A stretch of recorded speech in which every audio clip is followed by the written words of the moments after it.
নমস্কার। এন বাংলা সংবাদে আপনাদের সকলকে স্বাগত। আমরা এতক্ষণে সকলেই জেনে গেছি যে আমেরিকা এবং ইসরায়েলের যৌথ হানায় ইরানের সর্বোচ্চ ধর্মীয় নেতা আয়াতুল্লাহ আলী খামেনি উনি নিহত হয়েছেন। ইরানের রাষ্ট্রীয় সংবাদ মাধ্যম সেটাকে কনফার্ম করেছে। এর মধ্যেই গত রবিবারের দিন চীনা বিদেশ মন্ত্রকের তরফ থেকে ইসরায়েল এবং আমেরিকার যৌথ হানা যে ইরানের উপর চলছে তার তীব্র নিন্দা জানানো হয়েছে এবং চীনের বিদেশ মন্ত্রকের পক্ষ থেকে এও দাবি করা হয়েছে যাতে এই তিন দেশই যুদ্ধবিরতিতে নিজেদের মধ্যে সমঝোতা করে নেয় এবং যে কোনো মূল্যে যেন গালফ কান্ট্রিতে শান্তি ফিরে আসে। এই বিবৃতি দেওয়া হয়েছে চায়নার পক্ষ থেকে। চায়নার তরফ থেকে তার যে নাগরিকরা যারা গালফ কান্ট্রি বলতে দক্ষিণ এশিয়ার আরব কান্ট্রিগুলোতে যারা রয়েছে সেই সকল নাগরিকদের যত দ্রুত সম্ভব দেশে ফিরে আসবার নির্দেশ দেওয়া হয়েছে। এমনত পরিস্থিতিতে এখন দক্ষিণ এশিয়ার আরব কান্ট্রি এবং ইরানের মধ্যে যে সংঘর্ষ শুরু হয়েছে তাতে চরম অস্থিরতা শুরু হয়ে গেছে। সাথেও আবার যুক্ত হয়েছে আফগানিস্তান এবং পাকিস্তানের যুদ্ধ। মোটের উপরে একটা কথাই বলা যেতে পারে যে সমগ্র দক্ষিণ এশিয়া এখন প্রায় উত্তাল। ইতিমধ্যেই ইরান তার আকাশসীমাকে বন্ধ করে দিয়েছে এবং ইরানের সর্বোচ্চ নেতা খামেনির মৃত্যুর পর ইরানের সরকারি বাহিনীর পক্ষ থেকে খামেনির মৃত্যুর চরম প্রতিশোধ নেওয়া হবে বলে হুঁশিয়ারি দিয়ে রেখেছে ইরানের সরকারি বাহিনী। ইতিমধ্যেই ইরানের পক্ষ থেকে আরব কান্ট্রির যে দেশগুলিতে আমেরিকার সৈন্য ছাউনি রয়েছে সেই জায়গাগুলিকে টার্গেট করে ক্রমাগত মিসাইল হামলা এবং ড্রোনের দ্বারা হামলা চালানো হচ্ছে ইরানের পক্ষ থেকে। এমনত অবস্থায় সৌদি আরবের সবচেয়ে বড় টাওয়ার বুর্জ খলিফা তাকেও খালি করে দেওয়া হয়েছে। এর মধ্যে ট্রাম্পের পক্ষ থেকে সাম্প্রতিক একটি বিবৃতি দেওয়া হয়েছে। ডোনাল্ড ট্রাম্প ইরানের জনগণের উদ্দেশ্যে তিনি বলেছেন যে তাদের দুঃশাসনের সময় শেষ হয়ে গেছে, এখন তাদের উচিত, ইরানি জনগণের উচিত যে তাদের দেশকে সুশাসনের আওতায় নিয়ে আসা এবং এই দুঃশাসন মুক্ত করবার জন্য আমেরিকা যা করণীয় আমেরিকা সেটাই করবে।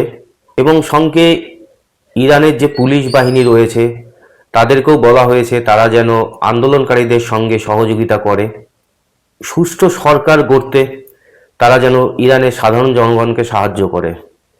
ইতিমধ্যে গলফ অফ ওশান যেটা সেই ক্যানেল অলরেডি ইরানের পক্ষ থেকে বন্ধ করে দেওয়া হয়েছে।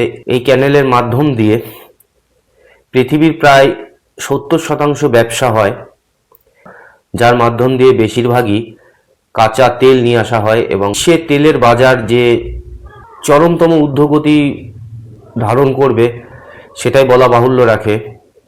সঙ্গে আমেরিকার পক্ষ থেকে এও বলা হয়েছে যে ইরানে যতদিন না পর্যন্ত শান্তি ফিরে আসছে ততদিন পর্যন্ত আমেরিকার এই স্ট্রাইক অব্যাহত থাকবে।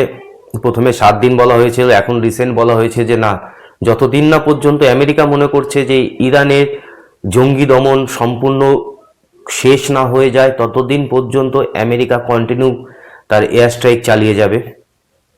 এবং ইরানের পক্ষ থেকেও হাল ছাড়া হয়নি, তারাও কন্টিনিউ আমেরিকার যে মিত্র দেশ যেখানে তাদের সৈন্য ছাউনি আছে সেই সৈন্য ছাউনিগুলোকে টার্গেট করে প্রতিনিয়ত রকেট এবং কামিকাজি ড্রোনের দ্বারা হামলা করা হচ্ছে। এমন পরিস্থিতিতে দাঁড়িয়ে চীনের এই বিবৃতি এবং চীন সাথে এও দাবি করেছে যে আমেরিকা এবং ইসরায়েলের উচিত ইরানের সার্বভৌমত্বকে সম্মান করা। তো পরিস্থিতি এখন উত্তপ্ত হয়ে আছে। ইতিমধ্যে যে খবর এসছে আফগানিস্তান এবং পাকিস্তান সীমান্ত, যেটাকে আমরা ডুরেন লাইন বলি, সেই সীমান্তেও পাকিস্তানের পক্ষ থেকে সাজোয়া গাড়ি, ট্যাঙ্ক, অত্যাধুনিক যুদ্ধাস্ত্র নিয়ে একদম পুরোপুরিভাবে প্রস্তুত হয়ে আছে। আফগানিস্তানের পক্ষ থেকে দাবি করা হয়েছে যে তাদের হামলাতে পাকিস্তানের অন্তত 200 জন সেনাকর্তা নিহত হয়েছে। এবং ঠিক একইভাবে পাকিস্তান সেটাকে স্বীকার করেনি। পাকিস্তানের পক্ষ থেকে জানানো হয়েছে না, 200 জন আমাদের সেনা নিহত হয়নি, কিছু একটা সংখ্যা খুব কম বলা হয়েছে, এবং বলা হয়েছে আফগানিস্তানেরই বেশি বাহিনী নিহত হয়েছে। এমন একটা পরিস্থিতি দক্ষিণ এশিয়াতে যুদ্ধ বিধ্বস্ত হয়েই আছে।